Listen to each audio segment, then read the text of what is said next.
EBSI가 알려주는 공부의 기술, 재밌는 역사를 좀 더 쉽고 편하게 공부하는 방법을 전해드립니다. 안녕하세요. 저는 동아시아사 대표 강사 정선아입니다.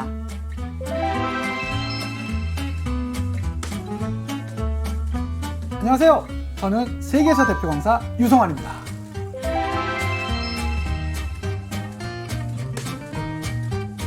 저희가 동아시아사랑 이 세계사 참 많은 학생들이 어려워도 하지만 사실은 너무나 또 이 매력적인 바로 그런 과목인데 오늘 또 학생들한테 좀 이런 시간이 있어서 저 너무 설레고 좋아요. 저도 마찬가지예요. 예.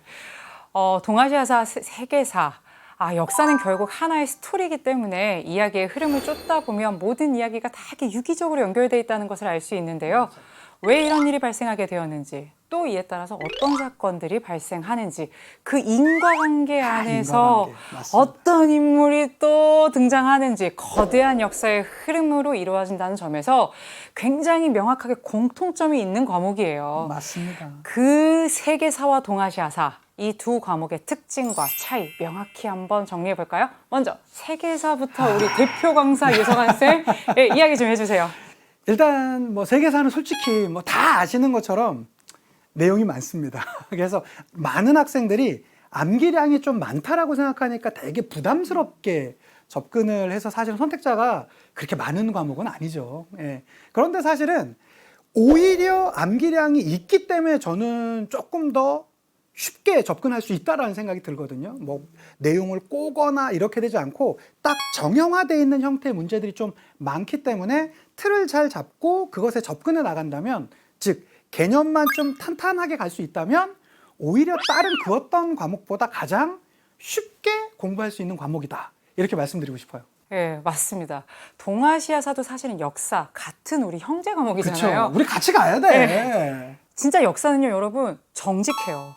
개념을 알면요, 정직하게 맞출 수 있어요. 그리고 세계사와 조금 다른 점은 세계사만큼의 양은 아닙니다.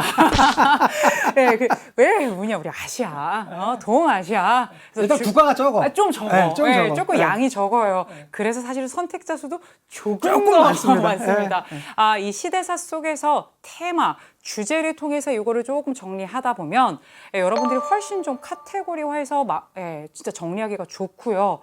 정말 정직하게 개념 한 번을 확실하게 돌리면, 세계사도 마찬가지고 동아시아사도 마찬가지예요. 한 바퀴 돌리는 게 세계사 힘들어요? 동아시아사 어려워요? 하지만 확실하게 개념만 알면 정직하게 맞출 수 있는. 정직해. 우린 정직해. 정직한 또 학습 정직하잖아요, 효과. 저희가. 그런 과목이 바로 역사가 되겠습니다.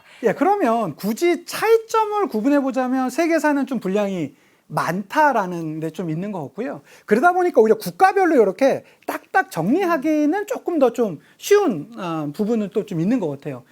그에 비해서 동아시아사는 사실은 좀 이렇게 국가별로 정리라기보다는 주제별로 이렇게 좀 정리하고 교류사고 이런 것들이 좀 더 많잖아요. 동아시아사는 사실은 좀 그래요.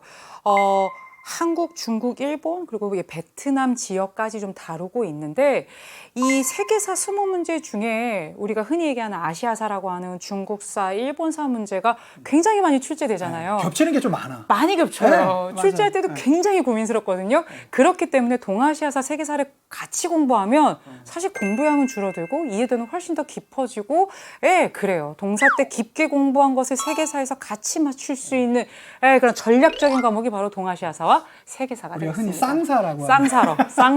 쌍사로. 그렇다 보니까 좀 이렇게 전체적으로 학습량이 많지만 오히려 함께하면 더 좋은 과목, 더 유리한 과목, 좀 그런 과목이 아닌가 싶어요.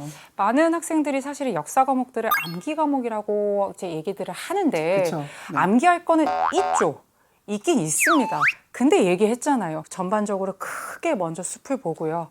그 다음에 사실은 나무를 좀 보는 거. 그렇게 해서 이해를 먼저 하면서 스토리를 보고 거기에 암기를 좀 얹어가면 좋을 것 같아요. 그래서 연도가 숫자가 아니라 사건들 사이사이의 순서. 배경과 그리고 그거에 영향을 받는 이 티키타카가 되고, 이게 말 그대로 틀이 톱니바퀴처럼 맞아 들어가는 거다라는 걸 좀 기억했으면 좋겠어요. 역사 시간에 세계사, 동아시아사, 한국사 다 마찬가지인데요. 역사 속에 인물이 정말 많이 등장해요. 맞아.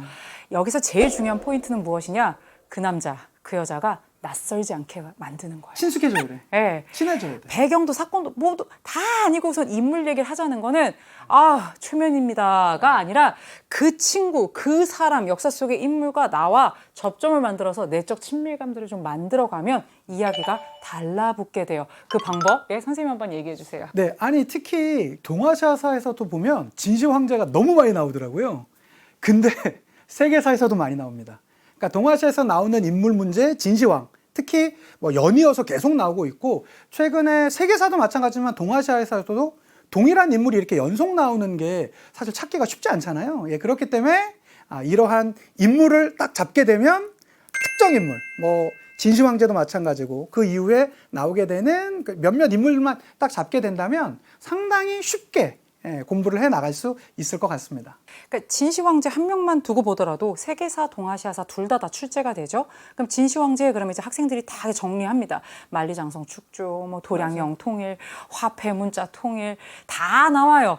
예, 그리고 뭐 대규모 토목공사, 뭐 가혹한 통치, 진승 오광해난 딱 나오는데 다다다다가 아니라 이 사람이 전국시대를 통일했구나.